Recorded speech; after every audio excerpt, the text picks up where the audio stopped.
মই মানে গাড়ীৰ ব্যৱহাৰ কৰোঁ। মোৰ ডাম্পাৰ তিনিখন এই বৰাগাঁৱৰ চকত ভাল কৰিব দিছিলোঁ। তাৰপৰা 4 তাৰিখে গম পালোঁ যে এখন ডাম্পাৰ নাই। তাৰপিছত সোধা পোছা কৰি গেৰেজক সুধিলোঁ, গেৰেজে গম নাপাওঁ বুলি ক'লে। ড্ৰাইভাৰক সুধিলোঁ, ড্ৰাইভাৰে গম নাপাওঁ বুলি ক'লে। তাৰপিছত মই গড়চুক থানাত যাই এজাহাৰ এখন দিছোঁ। গতিকে গাড়ীখন আজিলৈকে মই পোৱা নাই। কি গাড়ী আছিল? ডাম্পাৰ। কিমান চাইজৰ গাড়ী আছিল?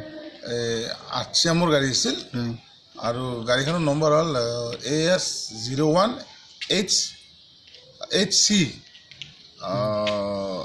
8478। আচ্ছা, পুলিচে কি কয়? পুলিচে এতিয়া বিচাৰি থকা বুলি কৈছে। তেখেতসকলে ইনকুৱাৰী আৰম্ভ কৰিছে বা তেখেতসকলে বিচাৰি আছে, ময়ো বিচাৰি আছোঁ, কিন্তু আজিলৈকে কোনো সন্ধান পোৱা নাই। মোৰ দুখ লগা কথা এইটোৱে যে গুৱাহাটীৰ মাজমজিয়াৰ পৰা বা একদম হাই ৰোডৰ ওচৰৰ পৰা গাড়ী এখন চুৰি হৈছে, তাৰপিছতো মানে আমি বিচাৰি পোৱা নাই বা পুলিচেও বিচাৰি পোৱা নাই। এইটোৱে মোৰ দুখ লাগিছে আৰু বেলেগ ক'বলগীয়া একো।